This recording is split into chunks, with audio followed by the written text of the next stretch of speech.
Pemirsa, selamat malam. Anda menyaksikan Prime Talk bersama saya Rory Asyari. Prime Talk tajam mendalam. Pemirsa, tidak hanya KPU, Capres maupun aparat penegak hukum yang menjadi korban hoax, namun kali ini lembaga survei atau pollster pun juga menjadi korban hoax. Setidaknya ada dua pollster atau lembaga survei yang menjadi korban hoax, yakni Indikator Politik Indonesia yang dikepalai oleh Burhanuddin Muhtadi dan juga Carta Politika yang dikepalai oleh Yunarto Wijaya. Yang pertama adalah Indikator Politik Indonesia yang dikepalai oleh Burhanuddin Muhtadi ini melaporkan ada 4 akun di media sosial pada tanggal 22 April 2019, di mana di sini Burhan dituding menerima 450 miliar rupiah untuk menjadi dalang hitung cepat atau quick count palsu pada Pilpres kali ini. Selain itu ada juga video dari Burhan yang sedang mengisi sebuah acara diskusi begitu diedit, dipotong, dan seolah-olah dia melakukan strategi post-truth untuk membubardir masyarakat melalui hasil quick count palsu tersebut. Kemudian yang kedua adalah Carta Politika yang dikepalai oleh Yunarto Wijaya, di mana setelah Burhan melaporkan keempat akun palsu ini ke Mabes Polri, dalam hal ini Polda Metro Jaya begitu, kemudian ada laporan dari Yunarto Wijaya melaporkan 5 akun di media sosial keesokan harinya, yakni pada tanggal 23 April 2019. Yunarto Wijaya dituding memanipulasi survei dan juga dituding bahwa ada chat palsu gitu yang menunjukkan seolah-olah menunjukkan keberpihakannya pada salah satu paslon. Atas hoax-hoax ini, Yunarto Wijaya maupun Burhan melaporkan mereka ke polisi. Bahkan terkait dengan hoax tersebut, nomor telepon ini pengakuan dari Yunarto Wijaya sempat tersebar ke sosial media sehingga dia pun menerima teror dan juga menerima kata-kata yang sangat kasar begitu dari netizen. Nah, di sisi lain ada 6 lembaga survei yang juga diadukan ke polisi. Ini diadukannya oleh Koalisi Aktivis Masyarakat Anti Korupsi dan Hoax atau KAMAK. Mereka adalah CSIS, Indobarometer, kemudian Carta Politika, SMRC atau Saiful Mujani Research and Consulting, ada juga Poll Tracking, dan juga Perludem yang merupakan pemantau pemilu sejatinya begitu.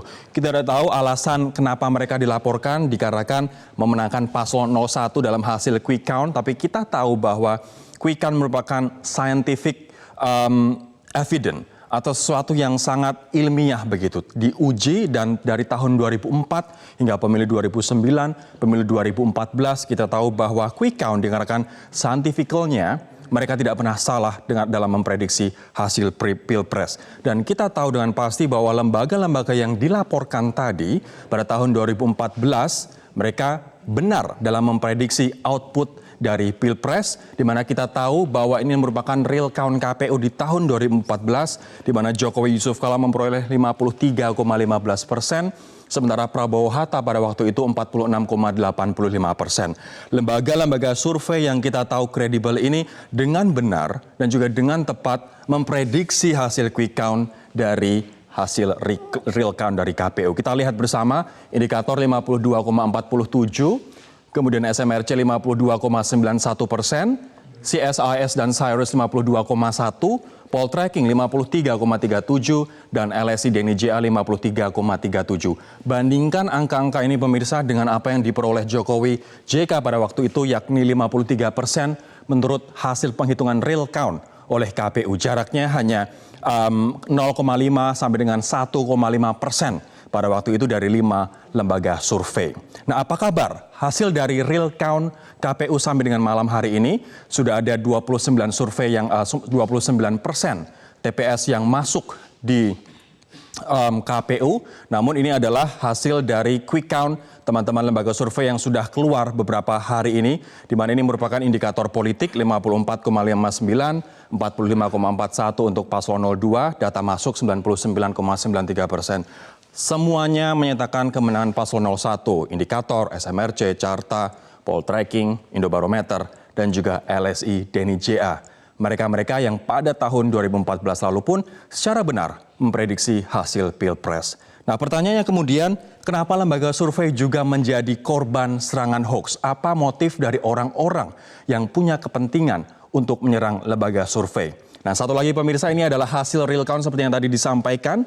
Ini merupakan data terkini dari KPU 24 April 2019 pukul 19. Jumlah data masuk adalah 30,07% saat ini. Ada dari 244.576 TPS atau 244.576 form C1 dari masing-masing TPS, di mana paslon 01 Jokowi K. Haji Ma'ruf Amin memperoleh 55,81, sementara Prabowo Sandi 44,19% suara. Tapi ini pun masih 30% dari seluruh formulir C1 atau seluruh TPS di Indonesia yang berjumlah lebih dari 830.000 TPS. Nah, selain pertanyaan kenapa sekarang lembaga survei juga jadi korban hoax, kita juga akan bertanya sebenarnya apakah betul quick count itu bisa bengkok-bengkokan begitu, bisa diatur sehingga memenangkan salah satu paslon dengan tidak mengindahkan kaidah-kaidah saintifik. Kita nanti akan bertanya kepada ketiga narasumber, namun seperti biasa Anda bisa bergabung bersama kami melalui sosial media kami. Ada beberapa sosial media yang bisa Anda akses mulai dari Twitter, Facebook, dan juga Instagram yang nanti akan kami tunjukkan kepada Anda. Nah, ini dengan hashtag Lembaga Survei Lawan Fitnah dan juga hashtag Prime Talks. Kini kita akan bergabung dengan tiga narasumber yang sudah hadir di studio. Ada Mas Burhanuddin Muhtadi, Direktur Eksekutif Indikator Politik Indonesia. Mas Burhan, selamat malam. Malam, Rory. Kemudian ada juga Mas Hadi Suprapto Rusli, peneliti Indobarometer. Mas Hadi, selamat malam. Malam. Ada juga Pak Samuel Abriani Pangerapan, Dirjen Aplikasi Informatika Aptika dari Kemenkominfo. Pak Samuel, selamat malam. Selamat malam. Saya akan ke Mas Burhan terlebih dahulu. Yang lagi ramai sekarang diperbincangkan di publik, Mas Burhan. Sebenarnya bagaimana awal muncul hoax ini yang menyerang Mas Burhan dan juga Indikator? Sebenarnya waktu akhir pekan kemarin ada ribuan akun yang sepertinya terorkestrasi dan sistematik menyerang saya. Dan ribuan akun tersebut memakai narasi yang sama. Narasi yang dipakai adalah saya dalang quick count palsu yang disiarkan di televisi-televisi di tanggal 17 April. Dalang quick count palsu? Dalang quick count palsu. Dengan memakai video hasil potongan yang sebenarnya video tersebut adalah cuplikan dari diskusi yang saya isi bersama Profesor Renald Kasali dan TGB di tanggal 21 Maret. Jadi saat itu saya diundang oleh sebuah kelompok relawan untuk mendiskusikan elektabilitas Pak Jokowi. Kapan itu diskusinya, Mas? Tanggal 21 Maret. 2019. Artinya 1 bulan sebelum pencoblosan. Dan saat itu sebenarnya diskusi terkait dengan post-truth dan elektabilitas Pak Jokowi. Jadi saya menyampaikan data survei saya, di mana Pak Jokowi waktu kita survei di Desember 2018 itu elektabilitasnya hanya 54,9%. Padahal approval ratingnya 71%. Nah, saya menjelaskan kenapa Pak Jokowi elektabilitasnya stagnan. Justru kalau kita bandingkan sekarang, kurang lebih benar prediksi survei saya. 55%. Nah, jadi saya waktu itu prediksi 54,9%. Kenapa? Karena ada post-truth. Jadi saya merujuk pada strategi post-truth yang dipakai oleh banyak politisi dunia. Pertama adalah Viktor Orban di Hongaria, kemudian Miloš Zeman di Ceko, kemudian Brexit. Kemudian Donald Trump di 2016 waktu Pilpres di Amerika. Terakhir adalah Jair Bolsonaro di Brazil. Mas, dari penjelasan soal post-truth yang Anda kemukakan di forum diskusi dengan Profesor Renald Kasali itu, kemudian diedit seperti apa? Sebenarnya nggak ada diedit ya, cuma ditampilkan hanya 5 menit saja, dicuplikan video tersebut. Dan yang kedua, dikasih narasi. Ini yang sebenarnya nggak ada, Mas. betul. Dan nggak ada kaitannya antara video tersebut dengan narasi atau caption yang dibikin oleh ribuan akun tadi. Jadi ribuan akun tadi mengatakan ini loh dalang post-truth. Padahal saya justru sedang menceritakan efek post-truth terhadap pemilu elektoral di Indonesia. Dan saya jelaskan di sana, jangan pernah memakai strategi ini. Karena dalam post-truth, angka itu tidak terlalu punya guna.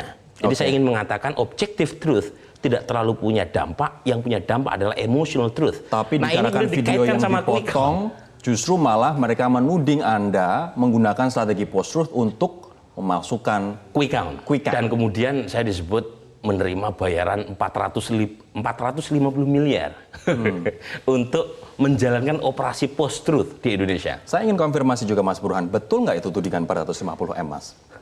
Saya perlu bersumpah, wallahi tidak benar, gitu ya. Jadi tidak benar. Justru karena saya ingin menjernihkan ruang media sosial kita, ruang publik kita dari kabar hoax dan fitnah serta kebencian, saya lapor ke polisi. Saya jarang sekali, Rory, selama ini saya bermedia sosial cukup lama.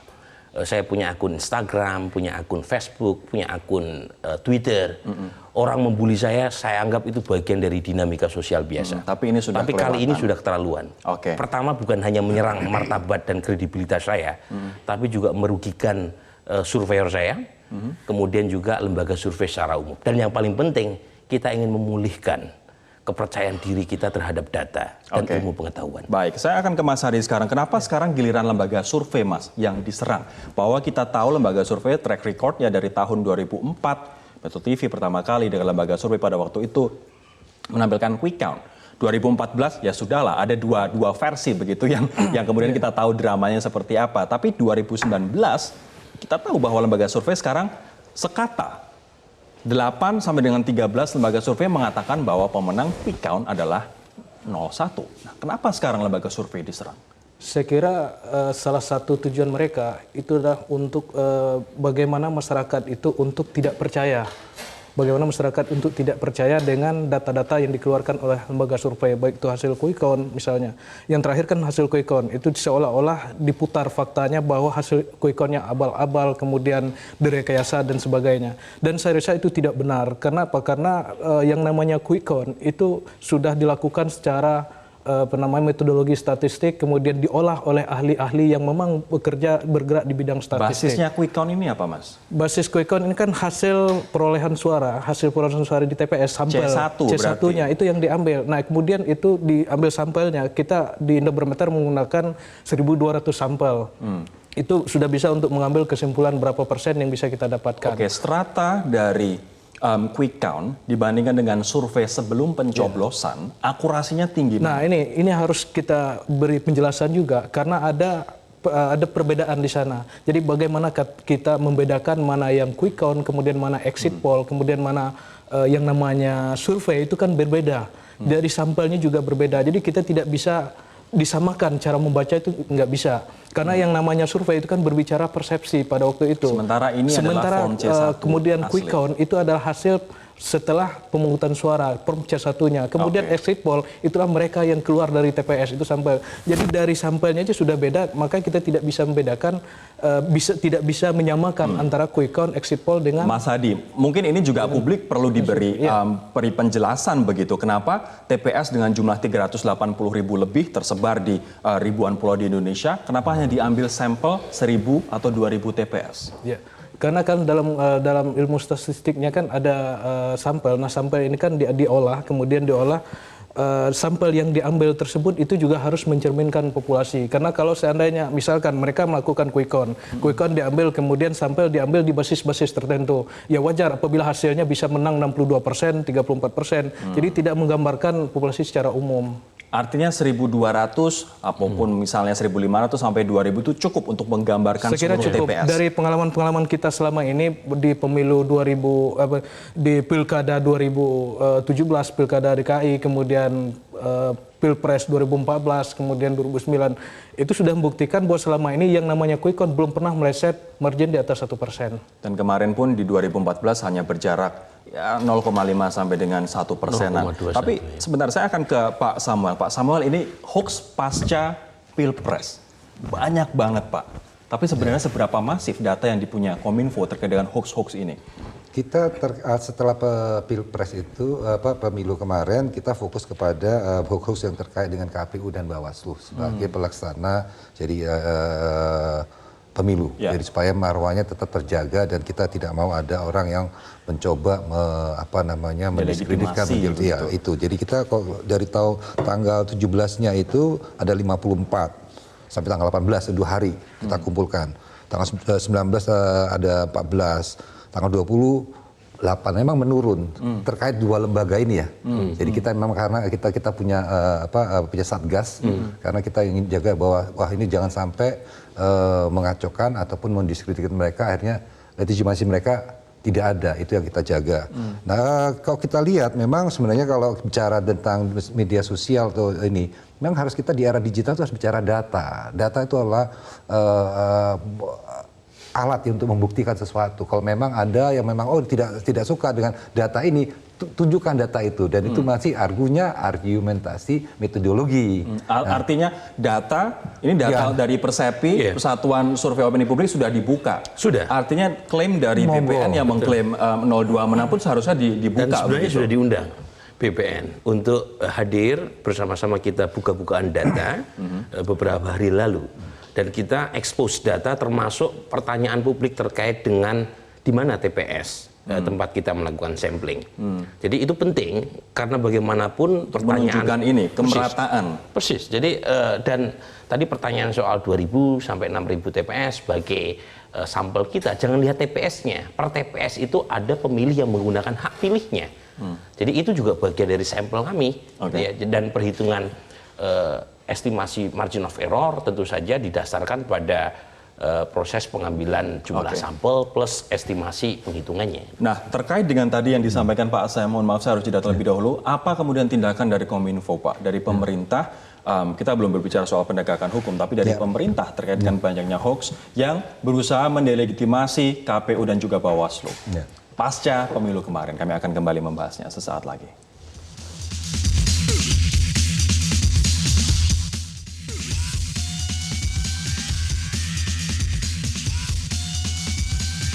Tapi Pak Sam, KPU jadi korban, Bawaslu jadi korban, aparat penegak hukum jadi korban, sekarang lembaga survei pun jadi korban hoax, Capres juga jadi korban hoax. Anda melihat seberapa genting sebenarnya hoax di tahun politik kita, utamanya pasca Pilpres kemarin? Saya berharap masyarakat tidak terlalu pengaruh karena memang ini yang bermain hanya orang-orang itu aja. Kita lihat kalau kita bandingkan, memang ini kalau sini kan konteksnya itu memang bahaya karena ini sangat bisa menyulutkan. Tapi kalau dari jumlahnya tidak semasif waktu saya menangani 2017 masalah-masalah Pilkada DKI. Artinya sebenarnya nggak sebanyak, tapi ini substansinya bahaya. Ini kan bisa memecah belah ini. Ini yang bahaya. Makanya kami pantau sekali dan sekali lagi masyarakat boleh menampilkan suatu informasi, tapi harus bertanggungjawabkan informasi itu. Substansi berbahaya itu bagaimana? Dengan mendelegitimasi KPU sehingga kalau nanti siapapun misalnya yang menang adalah salah satu paslon, KPU kemudian tidak dipercaya dan bisa timbul hal-hal yang tidak diinginkan, chaos misalnya. Chaos itu yang kita harus hindari dan kita harus pantau itu. Dan kami memberi ruang pada siapapun untuk menggunakan yang namanya ruang cyber. Tapi setiap orang yang melakukan atau melakukan kegiatan di ruang cyber harus mempertanggungjawabkan. Dan ada jejak digitalnya. Itu yang ini Pak Semi. Jadi terus terang kami di Lembaga Survei Indonesia dan Indikator itu sudah melakukan quick count kan sejak tahun 2004. Dan sepanjang pengalaman kami belum pernah kita punya prediksi quick count yang meleset. Karena memang harus diakui quick count itu jauh lebih mudah ketimbang survei pra pemilu. Nah karenanya kemungkinan melesetnya kecil. Tapi kenapa sekarang baru rame? Salah satunya adalah faktor media sosial. Jadi di tahun 2014 sekalipun saat itu bahkan kalau dilihat dari sisi potensi jauh lebih potensial untuk rame. Kenapa? Karena ada dispute. Terutama di sebagian lembaga survei yang belum banyak memprediksi pada waktu itu, Mas. Hoax belum banyak dan media sosial belum semasif sekarang. Jadi Twitter masih asik. Twitter pasti asik, sekarang kurang asik sekali. Jadi itu yang menjelaskan dan kalau sekarang itu kan tidak ada perbedaan. Bahkan lembaga hitung cepat, lembaga survei yang melakukan quick count yang terindikasi terafiliasi dengan 02 sekalipun hasilnya sama di tahun 2019. Tapi kenapa kemudian pertanyaannya seolah-olah lebih masif, lebih heboh ketimbang 2014 di mana saat itu terjadi perbedaan antar lembaga survei dalam melakukan quick count. Nah, menurut saya faktor media sosial, di mana media sosial sekarang dalam skema post-truth, itu bukan hanya menjadi media untuk berbagi informasi, tapi juga berbagi emosi. Emosi. Mas, kalau menurut Mas Burhan, siapa yang paling berkepentingan menyebar hoax ini? Tentu semua pihak, terutama yang merasa dirugikan dengan hasil quick count, itu punya kepentingan untuk mendelegitimasi hasil quick count. Dan menurut saya mereka boleh saja mengkritik bagaimana mekanisme quick count, itu bagian dari mekanisme ilmiah yang tidak pernah sepi dari kritik. Ya. Tentu lembaga hitung cepat tidak boleh menutup diri dari pintu kritik, tetapi kritiknya harus berbasis data. Karena quick count adalah bagian dari kegiatan akademik, maka semua hal yang terkait dengan kelemahan atau kelebihan quick count harus dilihat dari sudut pandang saintifik. Nah, kalau kemudian sudut pandangnya adalah ini bagian dari mekanisme post-truth untuk menjejali masyarakat, membobardir masyarakat dengan hasil-hasil yang palsu, menurut saya sudah keluar dari koridor akademik. Mas Hadi, menurut Anda siapa yang paling berkepentingan menyebar hoax ini soal lembaga jelas survei? mereka yang merasa dirugikan ya, mereka yang merasa dirugikan dari hitungan-hitungan yang telah dipaparkan. Siapa yang dirugikan, Mas? Tentu yang dirugikan kan mereka yang merasa bahwa dari data yang kita munculkan, tentu pihak-pihak yang berseberangan dengan ini itu yang akan merasa dirugikan. Semua pihak yang merasa dirugikan pasti dia akan menyerang, karena dalam rumusan hukum alamnya misalkan mereka yang merasa salah, kemudian dia pasti akan menyerang. Misalkan KPU, kemudian lembaga survei, kemudian Bawaslu. Nah, pihak-pihak yang merasa dirugikan pasti mereka akan menyatakan bahwa itu curang. Tetapi nanti pas dengan seiring waktu berjalan, itu akan mengalir dengan sendirinya. Mereka tentu juga akan menerima tentunya di akhirnya nanti. Jadi denial terus acceptance kita. Kalau bagi kami anggap ini bagian merupakan sebuah dinamika aja. Dan sebenarnya ada satu hal yang seringkali kita lupakan. Quick count ini itu punya guna untuk menjelaskan dan sekaligus menenteramkan masyarakat setelah kompetisi pemilu yang panjang. Jadi Rory, kita punya satu pemilu dengan masa kampanye yang terlalu lama, tapi saat yang sama proses penghitungannya juga lama.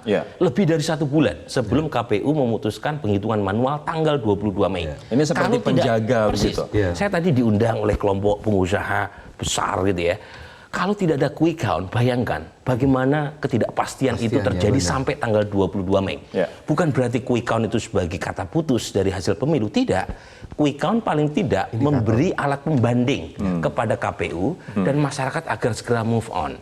Karena bagaimanapun kehidupan ini terlalu kompleks dan mahal kalau habis hanya untuk sekedar pemilu. Oke, nanti saya akan berlanjut ke Pak Sam. Setelah jeda Pak Sam, apa tindakan tegas pemerintah terkait dengan hal ini, kami akan kembali sesaat lagi.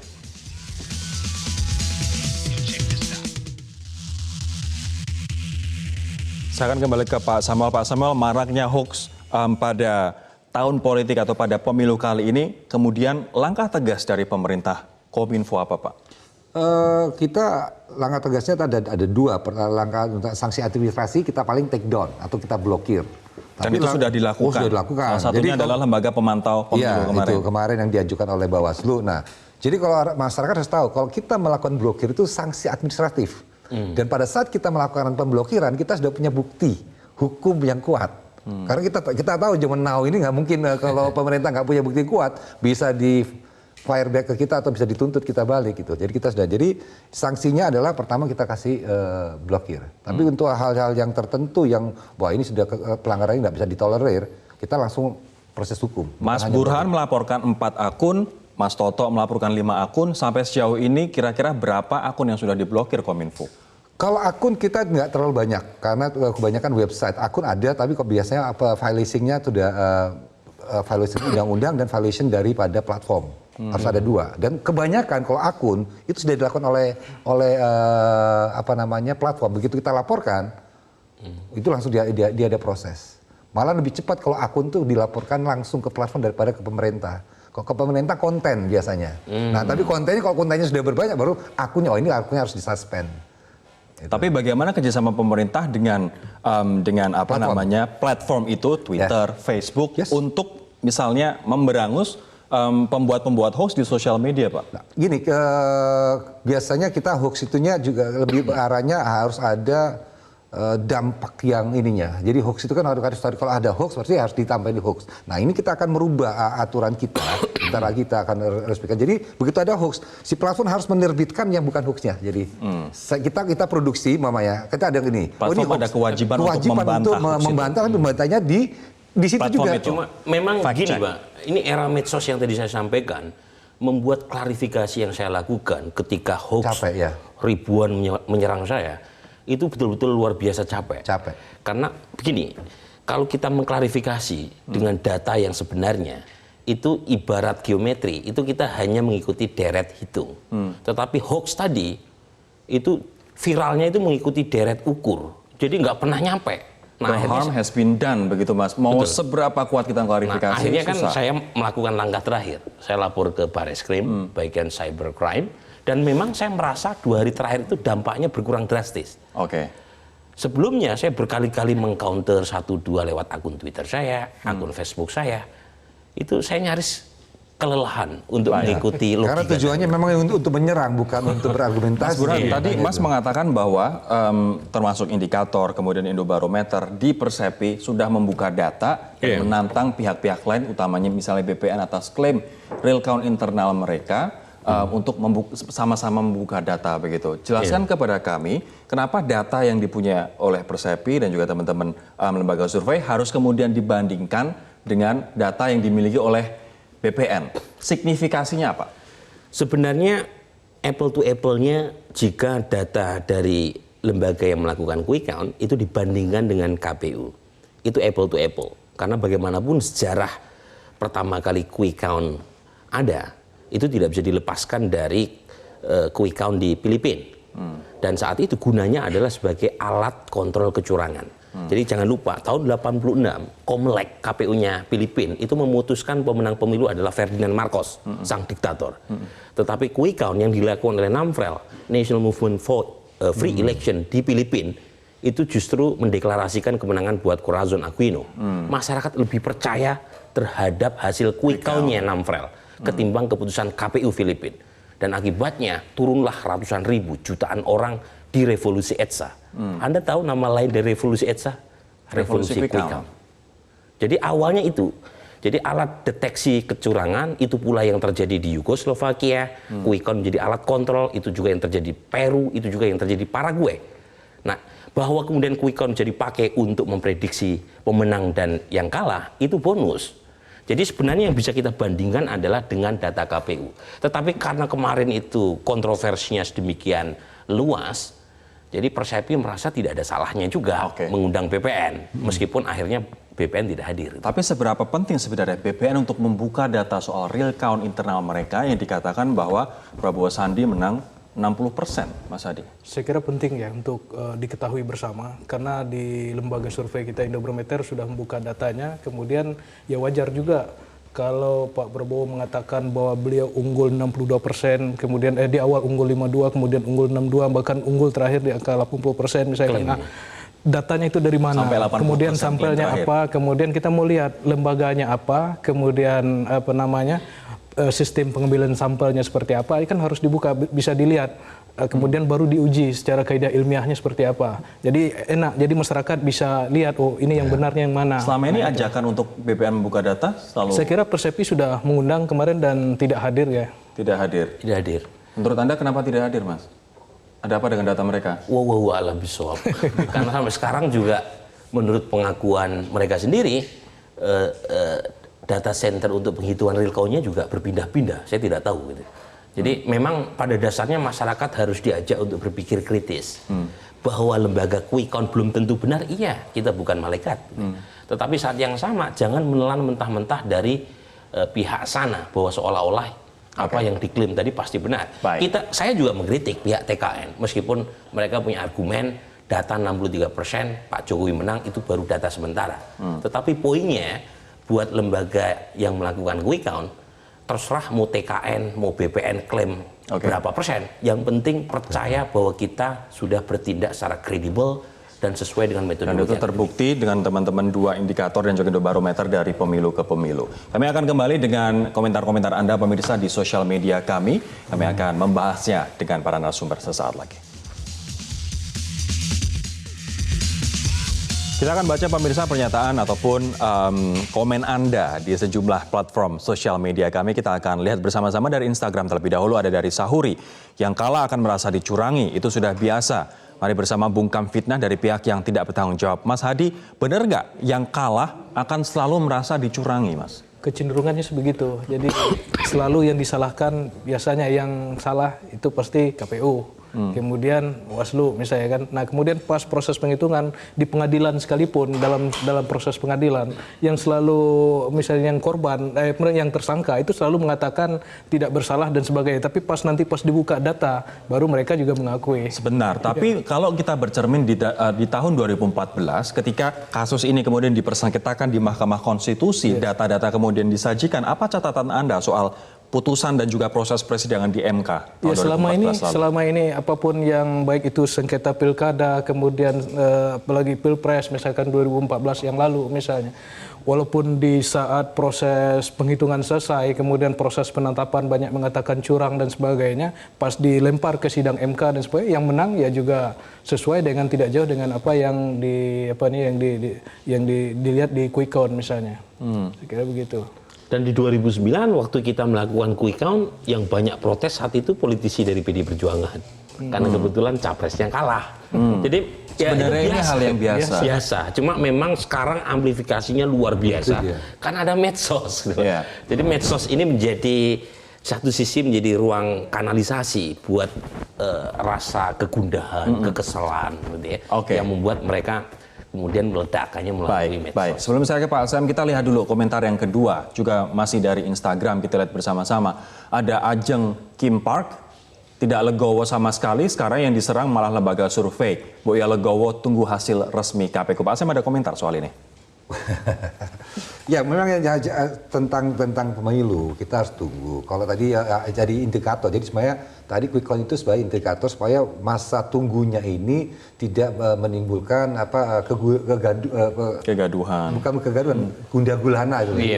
Ini apa sih? Jadi kalau tidak kepastian tadi yang kata-kata yang tepat itu. Jadi justru ini dengan adanya quick count itu justru memberi kepastian. Oh iya, mari habis itu sebagai ini ya. Ini kira-kira hasilnya. Finalnya ya KPU.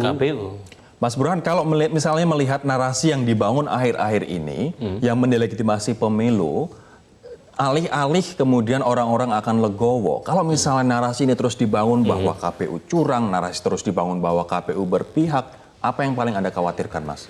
Pertama begini, bagaimanapun kita harus bersikap terbuka. Ada kelemahan penyelenggaraan pemilu oleh KPU. Kelihatan betul waktu early voting di luar negeri. Jadi sikap kita untuk meningkatkan legitimasi dan kredibilitas KPU tidak menutup rasa kritis kita terhadap KPU. Tapi jangan sampai mendelegitimasi hasil pemilu. Ini penting karena bagaimanapun kalau kita lihat narasi yang coba ingin digulirkan, sepertinya ingin memasukkan bahwa ini pemilu curang dan karenanya kita perlu menggelar pemilu ulang. Nah menurut saya ini terlalu jauh. Coba bandingkan, saya pakai matematika sederhana. Kita punya DPT 192 juta.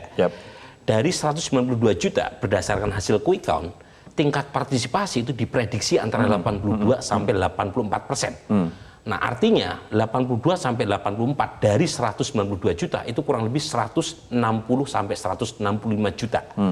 Nah kalau misalnya kita lihat selisih Pak Jokowi dengan Pak Prabowo itu antara 9 sampai 10%. 10% aja 16 juta. Sekitar 16 juta. Itu bukan angka yang sedikit. Bagaimana? Ya, bagaimana membuktikan ada kecurangan sistematik yang dari bisa Jateng, mengubah 16 juta.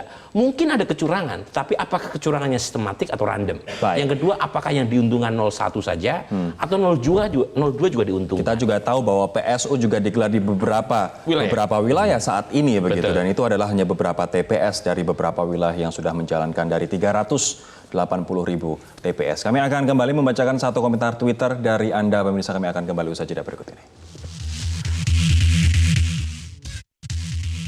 Kita lihat komentar Anda pemirsa di Twitter yang telah masuk pada malam hari ini. Kita lihat bersama-sama dari Fals Anes 73. Kenapa input data ini untuk real count ya dalam konteks pertanyaan ini? Jateng progresnya lebih cepat, Jabar lebih lambat. Apa karena pilih-pilih? Seharusnya KPU bisa menjawab ini. Namun mungkin saya ingin minta perspektif dari Mas Burhan dan juga Mas Hadi. Kenapa real count untuk Jateng datanya lebih cepat, Jabar lebih lambat, Mas? Ini pertanyaan yang legitimate. Saya udah cek dan betul. Data dari Jateng itu jauh lebih banyak ketimbang dari Jawa Barat. Itu yang menyebabkan kalau kita lihat prediksi hasil real count situng KPU, itu paslon 01 agak overshoot menurut saya. Karena Jateng adalah basis dari PDIP dan Jokowi. Ya, betul. Jadi ini pertanyaan terutama buat KPPS atau KPU dari Jawa Barat. Kenapa lamban? Artinya KPPS Jateng lebih cepat mengupload C1. Persis. Jadi dan tentu saja meskipun dugaan saya terkoreksinya tidak terlalu lebar, karena ini sesuai dengan the law of large numbers. Jadi kalau sudah makin banyak data masuk, perubahan antara paslon 0102 itu volatilitasnya makin Oke, kecil. artinya untuk menjawab pertanyaan tadi adalah karena KPPS Jateng lebih cepat dalam memproses formulir C1. Mas Adi? Kalau saya hampir sama ya, karena yang bisa tahu langsung kenapa di Jateng bisa lebih cepat dibanding Jabar ya, terutama adalah mereka yang mengupdate langsung data tersebut, yaitu dari KPPS yang ada di Jateng itu sendiri. Saya kira tidak jauh beda ya jawaban saya dengan Bang Burhan. Tapi ini pun kalau misalnya nanti sudah mengcover, misalnya 50, 70, 80% juga anyway kita akan tahu. Jadi sebenarnya bahkan saya cek sejak data situng 1-2% itu hasilnya juga seperti ini. Dan jangan lupa, kalau 30% dari 800.000 sekian TPS seluruh Indonesia itu bukan jumlah yang kecil itu. TPS yang masuk. Kalau distribusinya normal dan proporsional, itu saya kira hasilnya kita sudah bisa tebak. Pak Sam, himbauan untuk masyarakat yang saat ini masih ada di pikiran mereka berniat untuk menciptakan hoax, membuat kekacauan. Gini, kita boleh menggunakan namanya ruang cyber ini dan menyatakan aspirasi kita, tapi kita harus bertanggung jawab setiap apa yang kita katakan atau kita beritakan. Karena semuanya harus ada berbasis data. Kalau tidak, ada sanksi hukumnya. Sanksi hukum yang paling ringan adalah kita memblokir atau men-take down kontennya atau mensuspend akunnya. Itu kita bisa bekerja sama dengan penyedia platform. Tapi tidak bisa, kalau memang pelanggarannya lebih dan kita sudah punya bukti, itu bisa berhadapan dengan hukum. Dan sudah banyak cerita soal mereka yang berhadapan dengan hukum. Nah itu buat yang pelakunya. Bagi masyarakat, mari kita lebih nalarnya digunakan, dari lebih tabayun. Cek sana, cek sini. Jadi jangan percaya hanya dari satu sumber. Itu yang harus dilakukan. Check and recheck. Artinya data, klaim soal data harus dilawan dengan data yang lain. Baik, terima kasih teman-teman atas partisipasi dan juga kedatangan teman-teman di Prime Talk. Demikianlah perbincangan kami pemirsa. Semoga bermanfaat. Saya Rory Asyari undur diri. Sampai jumpa. Thank you, bos.